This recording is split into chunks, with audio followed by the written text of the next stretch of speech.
Thank you so much for joining this service, and it's a privilege for me to be in your midst and to share from my story what the Lord has been doing, and to kind of quickly look into the Word of God and to just to kind of recharge ourselves. How can we live for His kingdom? So I just would like to kind of once again, thank each of you for this opportunity for me to fellowship with you, to interact with you, and to share the faithfulness of God in my life.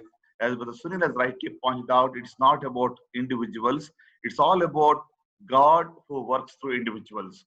So, if I have to kind of sum up my life and share from my life, I'll be very honest with you to say that it is only the grace of God which helps us, keeps us going. And I would what I will be doing this evening is to kind of take you through two parts. The first half, maybe about 25 minutes or so, I'll be sharing from my life story, my testimony of how the Lord has been helping me out, and what He has been doing, and how He has been crafting my life. And after that, I'll be quickly sharing from the Word of God. So just to kind of for ease of understanding or a better depiction, I've made a PowerPoint presentation of my testimony as well. So I'll be sharing some slides, which may be a little bit sometimes kind of horrific because I have some pictures which may hurt some of you. But just to go back to the title of my testimony, if I have to say, is that my journey thus far, I would say it is all about a story of how someone who was handling a sickle has been transformed to handle scalpel that we use to deal with the most complex surgeries, especially for cancer. So, before even I proceed further, I am always reminded of one verse from John Gospel, chapter 3, verse 30, that He must increase and I must decrease. And this is something that inevitably is part of my life in everything that I do, wherever I go. The Lord has been very clearly speaking to me and making it a point that it is all about Him, and we must decrease and He must increase. So, with that, my I would be sharing you about my background. So most of you would not be even knowing my background because I come from a very, very humble beginnings. So whether not able to go to the next slide. So Uh, that's on your side, right? yeah, perfect. So yeah, thank God for this technology also that we're able to communicate and to kind of have fellowship like this, though we are thousands of miles apart. And my important verse that I look at in my life, how God looks at each one of us as a masterpiece. And Ephesians chapter 2 verse 10 very clearly says that we are His workmanship, created in Christ Jesus for good works which God has prepared beforehand. So God has prepared good works for us to do beforehand, and we are His workmanship. We are and I'm sure the Lord has made us to be His masterpiece. So do not settle for anything less in your life. Whatever stage in your life you are in, I'm sure the Lord has made you as His own masterpiece. And if you belong to the Master, and you will be a masterpiece. So my beginnings, as I said before, was very humble in a small thatched house. But I'll be sharing about God's faithfulness, how I was born again, how I came into the living encounter with God Himself, and how my education went on, and then my work through various forums, how the Lord has been helping me. So this is the beginning. As I said, that was 1 year boy. I was born in a place called Ashok Nagar camp near Davangere, Karnataka, and this house is the picture is taken about not more than 8 years ago. So remember what it was in the early 80s or late 70s. So I was born in 76, and in a very humble beginnings in a small place. The village doesn't have a road connectivity even today. It has got a population of close to 150 then, and now about 500 people.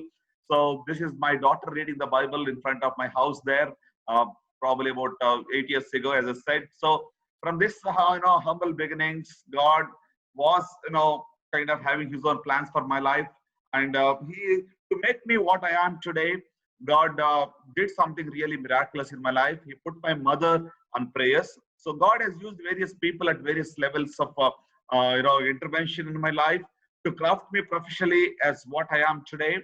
God put my mother on prayers. She has been adamant prayer warrior. She's been, one of the significant influence in my life because I come from a Hindu family, and she's the first one in the family to know the Lord personally and very passionately. I would say that, and more importantly, she had that vision to kind of reach the unreached and to serve the people. And she's been a great influence in my life, and she's been praying. And I'm sure I don't think she's ever prayed that her son should become a doctor, but she was just wanting God's will to be accomplished in our life. So that she was to wake up early in the morning, say at 4:30, and then kneel down and pray fervently, as she is from a Bible mission background. Most of you who have this experience, they know how, they are very, very specific in terms of what they ask from God and how fervently they plead, in the presence of God. So her influence was definitely there, and I'm grateful to God for the praying mother that God gave to me, so that her influence would make an impact in my life as well. Secondly, God sent a teacher into my life when I was in 6th class. We were going barefoot walking to the school, about 3 kilometers. We had to walk to go to our school, and that's where on a particular day in the year 1986, first time in the country, there was a concept called Navodaya school, and I had an interest to write the exam, but I didn't have the desire, I didn't have the boldness to stand up and ask that I would write the exam. So the teacher selected five students who would write the exam, and out of the 5, the next day the teacher comes back and disqualifies 3 of them for some documentation issues in terms of their date of birth and eligibility criteria. So 2 were selected to write the exam, and I was deeply within my heart, there was a desire that I also should write, but did not dare to stand up and say, because in a small humble school like that, that too, we never heard of any competitive exams at all. So given that, I was just kind of sitting quite little bit nervous and anxious what would happen. And then even as the teacher was about to leave, a older teacher by name Jayappa, he enters the classroom and he asks how many are writing, and they say 2. And this teacher looks at me. He just stands besides me, and he looks at me and he says, "Why not this boy write?" Dear brothers and sisters, who sent him at that point of time? It is God who sent him. It is God who has his sovereign plan sent this teacher so that I would be writing the exam, and the rest is history. So this is how the Lord used a teacher.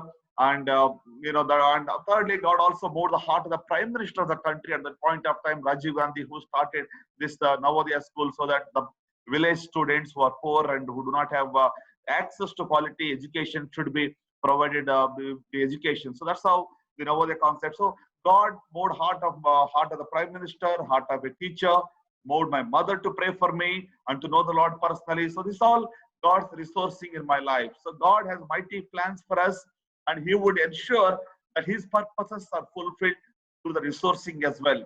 Many a times we want to settle for less, thinking that we do not have access to this, that, but let me tell you, dear brothers and sisters, nothing is impossible with God. God would accomplish His purposes through His own resourcing. He doesn't depend upon how much influence we have, how much money we have, or what capabilities in terms of the worldly achievements, what we can do on our own.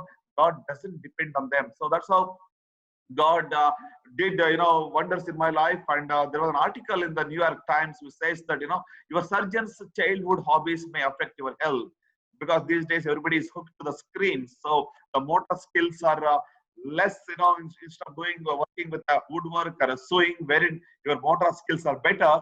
Nowadays, people do not have much of a dexterity, or the fine skills are less because they spend most of the time swiping the screens. So the reason I am putting this article is because God gave me an experience in my childhood to handle the scalpel. So I was good in cutting the grass.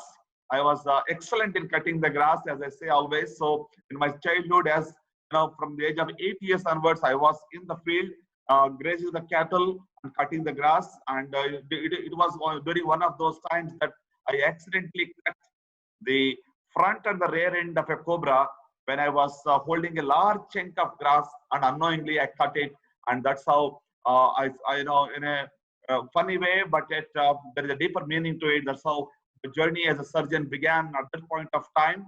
So from someone who was handling sickle to how God has transformed to, you know, handle a sickle today to deal with the complex cancer surgeries. So this is again a proof of God's faithfulness and how God can work in and through individuals to accomplish His purposes in our lives. So, as I said before, dear brothers and sisters, who are listening to this message or my testimony, God's purposes are fueled by God's resources. So never settle for less. He would provide for what you want. So that's how God enabled me to finish my, from 6th class to 12th class. You know, I was given a free education. One of the very good education was given, and everything was free of cost. God took care of my entire education, and then God enabled me to enter into a medical school in my village. Somebody going beyond intermediate was unheard of in such a village. This village cowboy goes on to go get into the medical seat, which was you know, really surprise for all the neighbors. And I praise God for the way He has been working in my life. And in the medical college, we had especially in a place called Davanagere, it was a private medical college. So there was a lot of for success, you need to have money, influence, luck, and lost knowledge. That's how the world looks at the milk formula. In those days, people used to call that. But let me tell you, the biggest and the greatest ever event that has occurred in my life was when I was in my first year of medicine, when I was doing the anatomy dissection of the dead bodies. That's where I had encountered the living God, and my milk formula from then on became Jesus Christ, because that was the time we were dissecting a body of a beggar. There was no one to take the body, and that was handed over to the medical college for teaching purposes. And when I was dissecting the body, the question that was haunting me was, if I have to die today, where would I go to? So would my body be just kind of dissected and used for education purpose? But where would Chinnababu go? What would be his destination? Is it the end of the world, or is there a life beyond? So the question that was haunting me that time, the fear of death gripped me, and that was the time God spoke to me clearly through John chapter 1 verse 12, that, you know, He has given the authority to become His children. You know, He has paid the penalty for the sake of my sins, and he is willing to embrace me as His own son. So that was the thing when I committed my life, confessed that I'm a sinner, and that was when I received joy unspeakable. Today, the director of Apollo Hospitals asked me a question, Chinnababu, why do you, all the time I see you to be very smiling and happy? What is the reason? He says, I say that is because of the inner engineering done by Jesus. Because in spite of all the situations, we are having the joy which cannot be taken away by anybody in this world, because that has given us the entry into the eternal life, and to have a living relationship with the living God. So that was, I think, if I have to, you know, forget telling anything else, the only thing that I want to say today is that my only identity today is that I am the son of a living God. I think nothing else is more in this record, the other account, all this is nothing compared to the greatest, you know, the blessing that I have received is to become the son of the living God. And I think from then on, my life has seen I have utmost peace, the peace that surpasses all understanding. You know, that's how the Lord has been blessing me with that gift. And from then on, God has been doing miracles in my life, and I thank God for that. And finished my medicine, then went on to do masters in general surgery to All India entrance, and that was again a purely God's grace, because I was not an excellent student as well, but many uppers in the MBBS, they could not get selected for All India entrance for post graduation, and this boy goes on to make it All India entrance. Again, the Spirit of God helped me to write the exam. I can go on to tell, it would take a lot of time. For want of time, I would not be going into details of specifics of how the Spirit of God would guide you, help you in critical times wherein you do not know the answer, and God takes you through. So that's how through All India finished the MS in general surgery in Gujarat with being the university topper, and then I put a condition before the Lord. God, if you want me to stay back in India, I will write one exam for super specialty. Otherwise, I would go to UK. So I cleared my exams to go to UK, and I was ready to go to UK, but put a condition before the Lord that I would write only one exam, super specialty. And that's how this cowboy goes on to become one among the 10 people who would have the ability to perform the cancer surgeries, the super specialty in surgical oncology. We had only 10 seats for a population of that time close to 100 crores. And God ensured that this cowboy goes on to make it to top 10 of the surgical oncology seats. So that is how the Lord enabled me to complete my education. And to cut the story short, I came back to Hyderabad upon the Spirit's guidance and the will of God and seeking His guidance. So God enabled me to join Kamini Hospital in 2007. And from there on, God enabled me to start a clinical research organization by name Cleansing, wherein we would look at developing drugs at a low cost, especially in oncology. Drugs are expensive. So with God's clear guidance, this was started in the year 2010. And God has been my strength, I would say. There was issues with fundraise, building, family, friends help initially. Godly decisions were taken. Ethical business as a core value that we had put into the exercise business as mission. That was the thought with which this was started. These were the early days. The building was such a shabby place, and the Lord enabled us to grow from a few employees to about 150 now, with all the FDA, DCJ, all the audits cleared, and a lot of issues, were there. Journey challenges were there. Integrity issues were tested. Compromise. We could have compromised at any point of time to just get ahead into the into the world. But again, a lot of co-founder conflicts were there, workplace ethics. But God enabled us to move on to a new facility again, blessed with a wonderful facility. And this is again the Lord's doing. So apart from that, God wanted me to excel in what I do. So God enabled me to become a robotic surgical oncologist. And how do you excel in what you do? So I always look at three things. One is to align with God's purposes. It should not be something that that is off from His purposes and that you choose. And secondly, even as you align with God's purposes, you need to enhance your skill and receive the timely wisdom from the Holy Spirit in order to excel. And thirdly, I would say it is the prayer. The both of them are possible together with prayer. So these three things, if we have, we can excel. That's how God took me to the MSKCC and the Roswell Park Cancer Institute in Buffalo, and for robotic training in the year 2012. And that's how the necessary skills God gave me. And I praise God for enabling me to be one of the first trained robotic surgical oncologists for the Telugu states. And this is really the Lord's doing. And I read one of the posters was there in Roswell Park, in Buffalo, wherein perfection is our goal, excellence will be tolerated. So how much more the Lord will be looking at our lives, because we will never be perfect in this world. Till we reach Him, we need to be transformed into the likeness of His Son. That is the ultimate goal. In this world, we need to excel. That's what the Lord wants us. God doesn't want us to settle for anything less than excelling in whichever field God has kept us. So that's how the Lord again enabled to start Grace Cancer Foundation based on the Christian principles and values as a social enterprise. A very unique positioning of this organization, so that this doesn't have any religious angle, but at the same time, the love of God is taken across the continents. And I thank God for this privilege. And this is basically faith in action through service, and a true test of character. When you encounter various people, the way you respond, the way you react, the way you thrive in difficult situations would always be a reflection of what you are and what you have in your life. So the idea was to alleviate the cancer burden, and this has been going on for the last 7 years. And God has been very faithful and He has given a very good team of colleagues to take it forward. And the journey began in the year 2012 at Sierra Leone, Freetown. And that's where we started off with the screening for cancer and treatment. And God has been taking us to various countries in Africa, mainly about 5 countries in Africa, in Sierra Leone, in Kenya, in Zambia, in Ethiopia.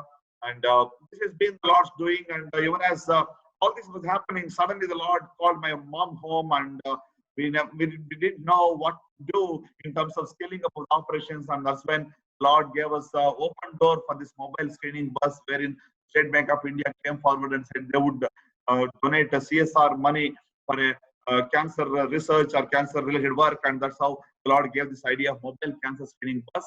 And from there on, from one bus, God has blessed it to 5 buses now, and this has been going to rural villages and doing the screening for early detection. As most of you would know, in cancer, the biggest issue in India is late diagnosis and late presentation. So because of which people are unaware of the symptoms and they come very late, and that's how the results are very poor. So given that scenario, the God gave me a burden to influence the lives through early detection of cancer, for which we have the fully equipped bus wherein you have the mammography, the ultrasound, the X-ray, pap smear, all that early detection for commonest cancers can be done through this bus. So this goes right to the doorstep of a common man. So that's how my mother was called to glory, but her legacy lives on. So that was the passion with which God kept me in my life, and she lives on. That was the calling and the vision that I've had, and the legacy has to be lived and left behind to live. To live, you need to live. So given that the work has been going across the Telugu states and various other countries as well, so various luminaries were involved. One of the first Guinness World Record took place at the Bible Mission grounds in Raja village, and that's where more than 5,000 people participated for the overall camp. And just praise God for the way this concept is being taken into the masses, and this is the Lord's doing. And across, I don't want to go into details of it. This is one of the camp done last couple of years ago in a place called Mehboobabaad, where thousands of more than 12,000 people participated in the event. And that's how large-scale projects could be done, provided you have God on your side. So that is the calling, and that is the vision that God has given in reaching the unreached in terms of doing the cancer screening and early detection. So I'm thankful to Dr. Satya because she was also there in this meet, and I hope she's there today, joined us. I'm not too sure, but thanks for this connection, because of which I'm able to fellowship with you. And so this is how God has blessed me with a wonderful wife and 2 children. And this is again in the Lord's perfect will and plan that things took place. And in spite of all the odds, God has kept us as a wonderful family, as a witness and testimony for His glory.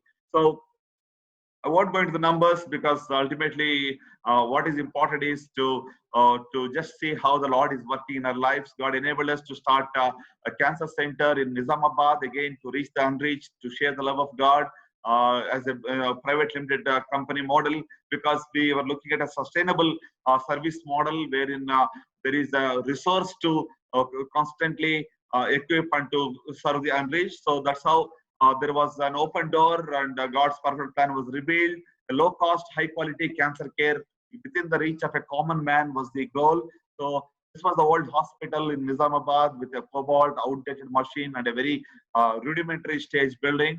And God enabled us to transform that into a new state-of-the-art radiotherapy machine. And you see on the right side, that is the latest equipment that we could put there in the transformation. And today we treat close to about 100 patients every day, both for both chemo and radiotherapy. And I would say this is again, how could a single man could do all this if not for God and God's guidance and His help? So today the Lord was, I would say, I'm reminded of this. The Lord was Joseph, and he was a successful man. So if you have God on your side, you will be successful in whatever you do according to His purposes. So the harvest is plentiful. It is not what we leave for others that matters. It is what we leave in them that matters most.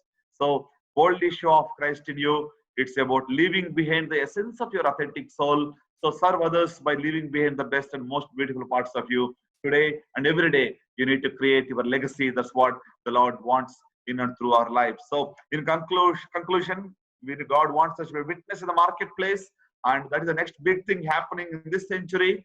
God is going to work through the witnesses in the marketplace. So we need to think beyond the box, innovative ways to preach the gospel, to take the love of Christ across, impacting the lives, showing off the love of Christ, and to excel in what God has kept us in, and to live with integrity, and to stick on to the Christian values, and to live to leave legacy. That is the punchline that I always talk about. If you want to leave a legacy, live legacy. Best is yet to come. I tell to my daughter, 100 buses maybe, God willing, not to own them, but to drive them. I say my legacy to you is to go and serve and to just drive them, not to own them. So his purposes are our purposes. All his grace. In one word, if I have to say, everything by his grace. So my God with me, that is enough for me. And I can tell you, in all this, in every surgery that I've been doing, I always pray before the surgery. So much so that the anesthetist reminds me every time, if I forget to pray, she says, sir, prayer is not overweight.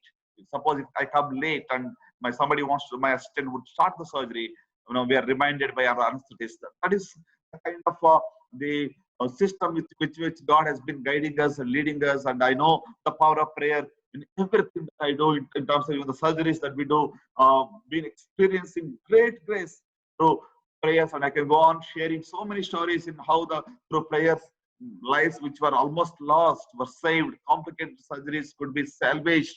It is only because of the power of prayer again. So I do not want to go into too many details of that, but I can definitely share with you some other time. So thank you so much for listening to my testimony, and I request you to kindly pray for me and for my family, so that live faithful to the one who has called us, and to the one who has been great blessing for us. And because he is the one who has created us, he is the one who has saved us, he is the one who has paid the penalty for my sins, and I do not want to drift away from the love of God. So I request you all to kindly pray for ministry and pray pray that we may remain faithful to the one who is really faithful. Thank you so much for listening to my story. And should you have a small break, or you want me to continue with the word? Dear brother? Yeah, I think we can continue. Do you want a break? No, I'm good, brother. Yeah. Sure. I think I'll not be, I'm not a great preacher though, so I would not try to kind of steal your valuable time to kind of try to show that if I know a little bit of the word of God, but I'm sure this evening we have something in store from the Lord. So I would not be kind of, I will just take you through the purpose for which God has called us into this world, and I'll be closing with that. So kindly bear with me. Today we live in a world where there is so much of uncertainty. There is so much of uncertainty, much more. Oh, sorry. Yeah. So in the COVID times, I think this is one of the times wherein we have learned what it means to know the power of God, what it means to have eternity in perspective. I think that is where we have so much of uncertainty coming up, and for once we realized the virus has taught us lessons beyond, wherein there is no differentiation for the rich and the poor, the educated, uneducated. There is absolutely no divide at all. Everybody is at par now. For once, everybody is knelt down. Everybody is scared for their life, and there is no, as I said, there is in no way there is any kind of disparity at all. All are now equal. And similarly, in the sight of God, everybody, the whole mankind, the whole world, everybody has sinned. And there is no difference at all. ఏ భేదము లేదు, అందరూ పాపం చేసి ఉన్నారు. So that is the bottom line is that, and from there on, to save the mankind, Jesus came into this world in order to save you and me. He has paid the penalty on the cross of Calvary. He has shed the precious blood, which was as a ransom to save you and me. So today we need to look at what is dot and what is line. Most of us would know dot and the difference between the dot and the line. So God wants us to live for the line and not the dot. The dot is the present life that we have in this world. Your life today is as good as just a dot when you look at the eternity. So in a line is an infinity of dots is the line. So God wants us to focus on eternity even as you are living in the dot. So you need to live for the line and not for the dot. That's what is the take-home message that I want to leave to each one of us today. So dear brothers and sisters, our present life on earth is the dot. It begins, it ends. It's brief. You know, we all know how uncertain life is. Someone who was hale and healthy today, you have a COVID, you have some other reason, and tomorrow is gone. It's brief. But what is essential for each one of us to know is that your eternity depends upon your dot. Your line depends upon your dot. So from the dot, the line extends forever. That line is eternity. So what you do in this life determines where you will be for eternity. So we need to focus, keep your mind upon eternity. That is the take-home message that I want to drive upon. So most of you you can Google about this man of God by the name of Francis Chan. He gives an example of with a rope, and he puts a red dot and says that's the dot of this life, and the rope is eternity. So the word of God says very, very clearly that you need to, so we fix our eyes not on what is seen, but on what is unseen, since what is seen is temporary, but what is unseen is eternal. 2 Corinthians chapter 4, verse 18. So it is important for us to fix our eyes on not on what is seen, but what is unseen. So what is seen is temporary, what is unseen is eternal. So God wants us to live for the line and not for the dot. So Matthew chapter 6, verses 19 to 20 talks about not to store up ourselves treasures on earth where moth and rust destroy and where thieves break in and steal, but store up for yourselves treasures in heaven where neither moth nor rust destroys and where thieves do not break in or steal. So this is what should be our focus on. Look at eternity perspective. Look on things high above. Put your mind on things which are high above. That's what the Lord wants us to focus our minds upon. So who else can know better than how brave the brevity of life? Being a cancer surgeon, I see life and death very closely. Now suddenly give a news that you have a stage 4 cancer, and people, the family is shattered. They break into tears. They know that the life is going to come to an end. There was a very popular businessman in Hyderabad. Last week he came to my OPD, and he was struggling with stage 4 lung cancer. And even as he was talking to me, he's been a great support of the foundation as well. And even as he was talking to me, one thing that he said in Telugu, "Makintundi sir, em cheskuntam. I have so much, thousands of crores I have, but what can I do? I cannot eat. Nen tinalenu sir." Dear brothers and sisters, life is short. People who have thousands of crores today, they say, I know that I'm going to go very soon. I can't enjoy what I made in this world. And they do not have hope. That is the worst part. The journey ends here itself. And I think a man born a woman is a few days and full of trouble. You have made my days a few handbreadths, and my lifetime is as nothing in your sight. Surely everyone stands as a mere breath. That's what the psalmist says. He goes on to say, for my days pass away like smoke, and my bones burn like a furnace.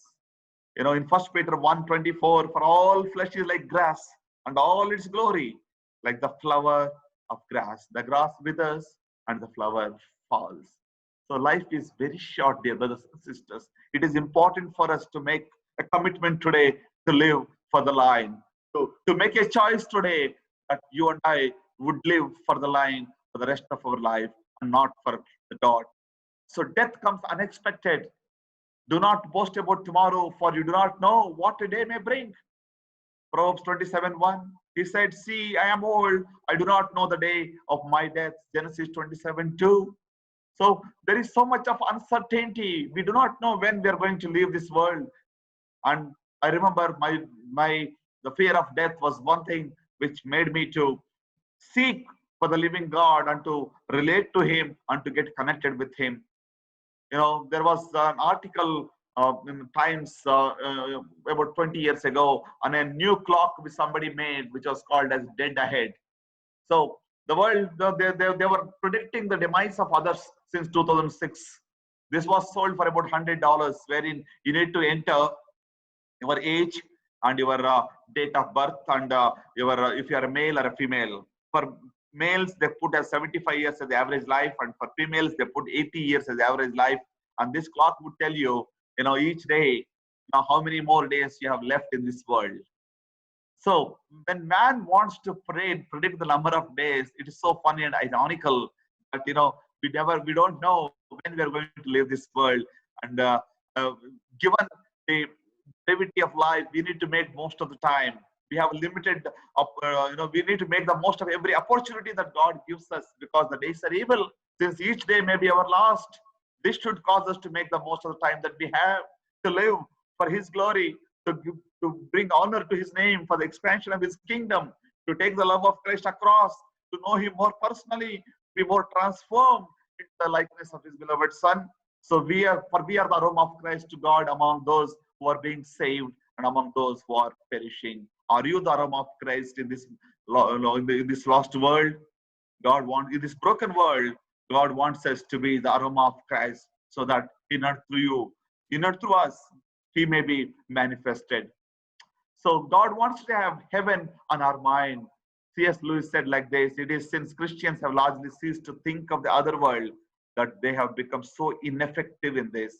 Aim at heaven and you will get earth thrown in. Aim at earth and you will get neither.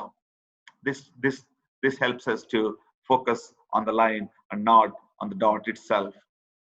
So Colossians chapter 3 says, there is a change of desires. Seeking now leads to change of thoughts, that is our affections, results in change of actions. So it's all in the mind. What you are looking at, what is your desire, what is your thoughts like, what is your mind upon, and then that leads to your actions. So that determines how you live in this world, with what perspective do you live in this world. So what is change of desires leads to change of thoughts, which leads to change of actions. So dear brothers and sisters, I want to take you to the example of a great man of God, Moses, how he was able to find beauty in his commitment and live for the line and not for the dot.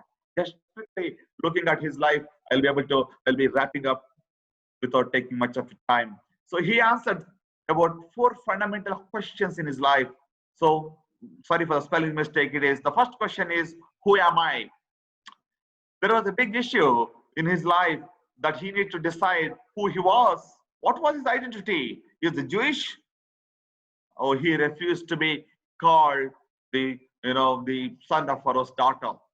That was the decision that he made. It was a voluntary call regarding his identity. Who am I? Second question, what are my choices? What is my mind upon? What do I choose? What is my desire? What is my thought on? What really is important in this life? And fourthly, what is my goal? So in his life, Moses knew about 3 important things which people are frantically searching for today. People are looking for pleasure, people are looking for possessions, and people are looking for power. These 3 things are most sought after today in the world. So pleasure, possessions, and power. Moses said yes to God's purposes and said no to popularity. He was crystal clear in what was his identity. Moses was very clear with respect to saying yes to God's people and saying no to pleasures of the world. Moses was very clear with respect to saying no to the possessions. He could have been in the royal house, but he wanted God's peace more than the possessions of this world. He refused. What do you say, today, what do you say yes to and what do you say no to? Popularity versus God's purposes. Pleasures versus God's people. That's what Moses said. He was seeking the wellness of God's people than the pleasures that he could have enjoyed in this world. God's purpose was more important for them than the popularity in this world. And also, if you see, he was not of the possessions of this world, but he was looking at the peace that God gives to him. So I just want to give a small example of the story of 2 greatest sad tale of 2 evangelists. One we all know, is the greatest evangelist is Billy Graham. The other one is Frank Templeton. If you have some time, you can Google about them. You can try to know the story how both of them started together. In fact, Frank Templeton was with Billy Graham for the Youth for Christ ministry. He was the one leading this ministry in Canada. But as the days went by, Frank Templeton became an agnostic and he went away from the faith. And he was kind of living for the dot and not for the line. And so much so that he became agnostic. He wrote a nice book, supposedly, that how, the reasons why he left faith and how, there is no truth in God. And Lee Strobel, a great man of God who has gone on record writing the Proof for Resurrection, A Case for Christ, the wonderful books that he has written. He once went to meet him when he was 83 years old. So Lee Strobel goes and asks Frank Templeton about his experience, his journey, and how he went away from God. So he goes on to say various reasons why in this world there is suffering. When you have God, there should not be suffering. That was the argument that he was making. And finally, even as they were discussing, Lee Strobel asked one question to Templeton. He said, "What do you think about Jesus Christ?" Then Frank Templeton broke into tears and he said, "He was the greatest human who came into this world. I miss him." Someone who was agnostic, someone who, finally, at the fag end of his life, he was missing him. He knew that what he has done was not wrong. The choices that he made was not right. So that is the sad tale of one, how he went on to become the greatest evangelist, and how the other one, Frank Templeton, missed that wonderful opportunity to live a life for his glory, for the line. So the choices that you make, the picture in center talks about, shows how they were together for that ministry when, in Canada, heading the Youth for Christ ministry. So the choices that you make determine whether you're living for the line or for the dot. So what are your goals? A goal without a plan is just a wish. So do you have established goals? Have you got a clear vision from God? Find God's purposes for your life and focus on those purposes and live with eternity in perspective. So you can become a hero if you choose to live a life of faith. That's what Moses did, and he became a hero. So what do you live for today? Personal advancement, material things, pleasure, your kids, your spouse, your friends, relatives. What do you live for? Are you living for the line or living for the dot alone? So you can be joyful regardless of your circumstances if you live your life with an eternal perspective. So let God use your tough circumstances for his purposes. Don't get sidetracked by the petty disagreements in this world. Live for Christ every day, each moment, live for Christ. And I want to conclude you with this challenge. How did I live in the past year, in the past months? Where unnecessarily I wasted my time? Am I overloaded with commitments? Am I overloaded with ministry? Am I overloaded with work? Am I overloaded with positions? What is it takes most of my time? If I have to just pause and think through, let us commit our lives to the Lord and ask for forgiveness. Now, what takes most of my time? And is it for his kingdom? Is it for eternity perspective? Or is it for my personal gain? Eternity perspective we need to have. Looking at the author, looking into him alone. Who am I? Need to know our identity must be very clear. I am the child of God. Today, if you ask me, who am I? My answer is, I am the son of the living God. Nothing else can come close to that. I am a cancer surgeon, much later, much below. My first identity is, I am a born again child of God. I know the living and true God. I have a personal relationship with this God. I communicate with this God on a real-time basis. It is not a past experience or it is not a future experience that's going to come. It is present. So my identity is most important, to know who I am and what are my choices and what is my goal. May God enable each one of us to live for the line and not for the dot. Thank you so much for this opportunity to share and to listen and to have fellowship with you. Over to you, brother. Yeah, thank you, brother. It has been inspiring to me, and hope it has been to everybody here. So, Yes. yeah, and we also said there will be a time of Q&A. So if anybody has any questions, they can put in the chat or ask, or any comments also. Dr. Chinnababu garu, nenu Mrs. Maria Prabhakar. So happy to have you among us. Very kind of you to come and share. Jesus is number one in your life. Praise Amen. the Lord. Yes. Amen. Yes. Thank you, Sister Maria.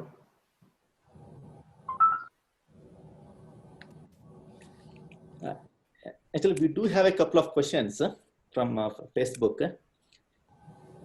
So I will combine two questions because there are on two ends of the spectrum. So maybe, so one question says, so because since we listed all the qualifications and achievements and so on, so one of the questions says, actually God does not care about qualifications. So actually we do not need all that, and we just need God. So there are some people who take that kind of a approach, right? So I'm sure you heard that kind of a thing, and people interpreting that you're trying to boast your achievements and so on, right? So that's one end of the question. The other end is there are people who say we are actually wasting time by calling on God or by just do your work, right? Do something practical.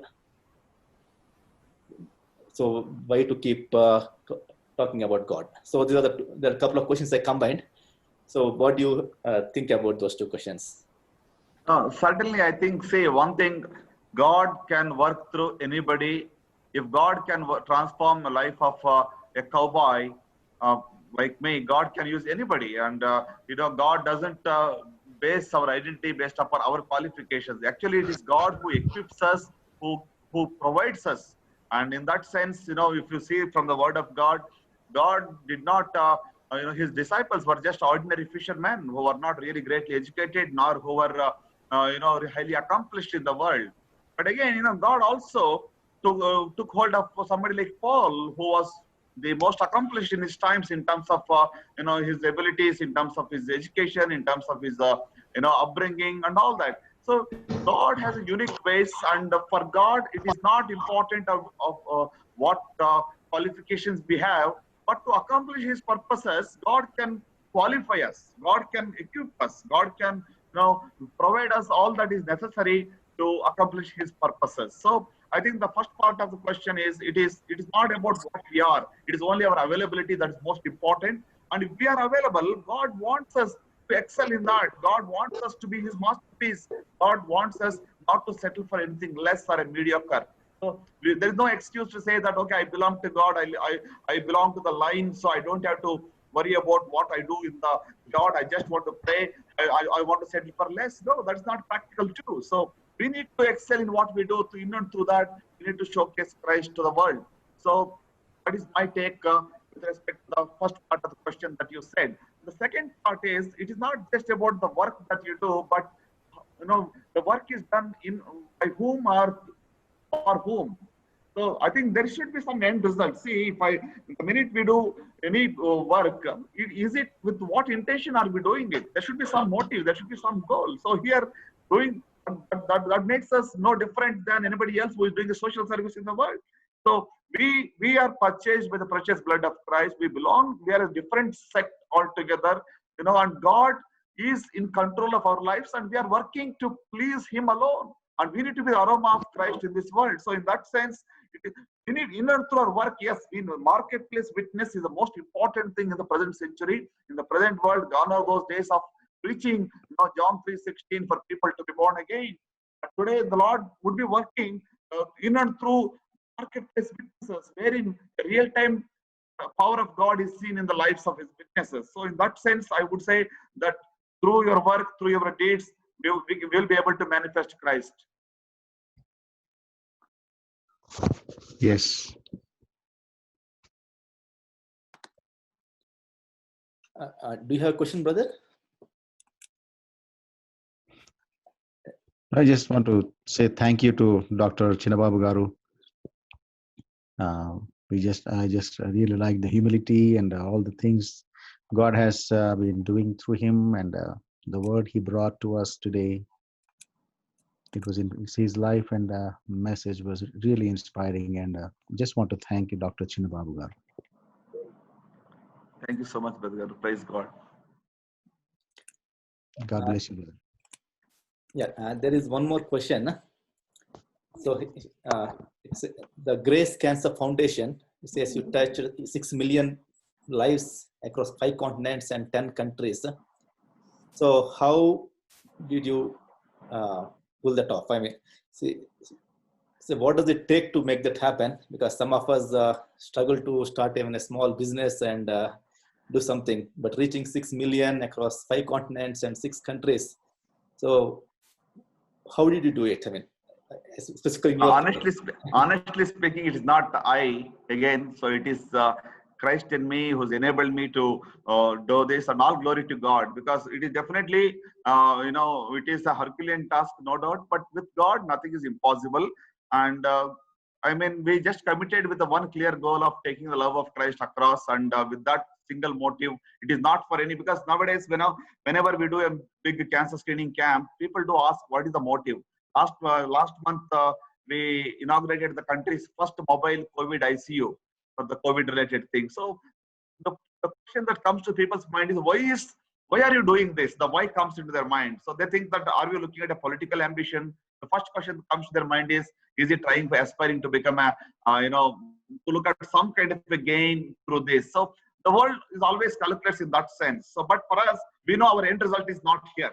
It is all about Him alone. So given that, God provide the resources in the timely manner. To be frank, we started off with 1 bus. Now God has blessed into 5 buses. Started off with a simple thought of cancer run, and that has become a global cancer run with thousands and thousands of people participating. So one of the country's largest cancer run could be done. So that's how God was opening doors in various countries through His grace, I would say. And well, I mean, I think the work all began, actually, the whole main connection for this all became through our ministry at Bible Mission in Guntur as well. And family is very personally close to me. And I'm really grateful to them for the way they supported in the early days of this ministry. And that's how, I mean, various places, new doors were opened, and the work is just happening, expanding. And it is really not about, how I didn't really plan big or do anything on my own. There's nothing that I can really boast of. It's all the Lord opening the doors at the right time and providing the resources to reach as many as we could. Amen. Okay, brother. Any other questions? Yeah, I have one question, Brother Sunil. I really appreciate your approach of where the human life started and why are we here and where are we going from here. Right, brother? Yes, brother. Yeah, that's a wonderful approach to take it at any place and before anybody.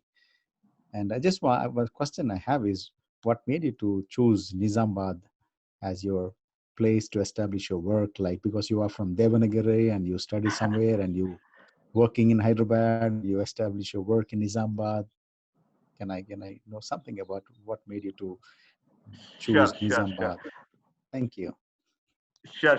Thank you for the comment and the question. So when I came to Hyderabad in 2007, I was working in Kamini Hospital, and Nizamabad, they started a very old primitive cancer center in 2009. So they were looking for a surgical oncologist to visit and operate on a weekly basis. So for the last 12 years, every Friday, God has helped me to be in Nizamabad and do the cancer surgeries, about 3 to 5 surgeries every Friday. And this has been my story for the last 12 years. So that's how I was visiting this center for almost 12 years. And 3 years back, the machine was outdated, and it was really it was the lifespan of the Cobalt machine was done. So they were looking for new people to take over, because it was nobody's baby. People with a philanthropic vision, service motto, they started, but they were not able to drive it further. So they were looking for a right partner, and it was an open door. And when we prayed and asked God for His guidance, and it was very clear, the Spirit's guidance and the Word of God was very clearly prompting me to go ahead. And they were not looking at anybody else to take up this center, because already I was working there for for about 10 years before. So in that sense, it was an open door, and God's clear instructions were there. And I really didn't have any specific reasons as such there, but it was to the service that was began about 10-12 years back, and that itself has become my opportunity to kind of take the very center where I was working and to drive it now to much higher level, to reach impact in a much higher way, because the radiotherapy is almost 5 weeks for the cancer patients, and they need not come all the way to Hyderabad, stay here with the families, even for chemo, surgeries. It's close to 3 to 6 months of ordeal. So in that sense, going right up to into their doorstep for something that God has given us an opportunity, privilege to serve them. So there is really, I mean, I do not have any physical relationship for anybody out there or any of that thing, because as you rightly pointed out, though I come from Davangere, coming to Hyderabad itself is an amazing thing how the Lord has brought me, and from here God took me to that place. It is purely just an opportunity that God opened to me, and that became a great blessing. And remember, to those of you who are business minded as well, I mean, who are into business is not business minded. So I can tell you from day one, we are breaking even in that center with a service motto. 99% is Arogyasri, government, poorest of the poor come with the rice, with all that stove and all they bring and they cook there. But it is breaking even from day one. So that's where I find the Lord's hand for sure. And I mean, it's really serving the people who are really in need. Thank you, brother. Thank you. And just one request is to continue to the same approach, because only Christ answers these questions: our beginnings, our purpose, and our destiny. Amen. Only Jesus answers this. Thank you, brother. God bless you. Thank you. Thank you so much. And good to hear that last part of the answer, brother, that you are breaking even. So many times we think that to be a businessman, you have to be ruthless and you have to go after money and stuff Correct. like that. But that's not really required, right? Surely. Yeah. Okay. And really appreciate so many people joining today, and it's my joy actually to be fellowshipping with you, and really it's a privilege. Yeah. And one question from the chat says, please ask, how did Jesus Christ become your true Lord and Savior? Oh, that is the greatest miracle that has ever happened in my life. As I mentioned in my testimony, for me, I was searching for the life after death, and the fear of death was gripping me. So that was the time wherein the question was, if I should die, will I go to heaven or will I go to hell? So even as I was doing my medicine in first year, towards that during the anatomy dissection time, so this question haunted me, and I listened to a message in one of the meetings during those times, and God spoke to me very clearly through John 1 verse 12 that it's so simple that you don't have to do anything by yourself. You just have to give your life to God. You have to just kind of accept, believe, and confess. So basic things I've done. I just knelt down and I confess that I'm a sinner. God, I want you and to be my God. I receive you as my Savior. It's just a simple, humble prayer, not complicated words, very simple. But there was a repentance in my heart, in my life, and I really can say that from then on, I don't say that I became a saint in a day or two, but my thinking changed, my priorities changed, my life changed. My roommates started calling me as a Gandhi. They were all ridiculing me. My classmates were ridiculing me, saying that, oh, this guy would not do what we would do anymore because he became Jesus' son. So there was a tangible evidence even within my own peers and my friends, wherein, the places where they go to, I would no longer go to. So the movies they go to, the bars they go to, the whatever the things that I was enjoying before, all those things were gone, and my priorities changed, my focus changed. So it is all, I know I could experience on a real-time basis that, okay, it is Christ who is transforming me. And it is a very subtle but a dramatic, realistic change in our approach. So it is one thing to be, imagining that you have God, and the other thing to be living with God. So in that sense, I could, on a real-time basis, see the difference in my life. And as I said before, I'm even today, I fall. Even today, I mean, it's not that I have kind of attained a sainthood or a holiness kind of a level, but God, who has begun that work when I was in my first year of medicine, from then on, the joy has never left me. Even though I fall, I rise up because He is with me and I cling on to Him. So my encounter with Him is on a real-time basis. So that's what I say is experiencing God on a real-time basis is more important than just kind of having an emotional encounter with Him. So emotional encounter will not last for too long. There are some people who may say, I am born again so many times.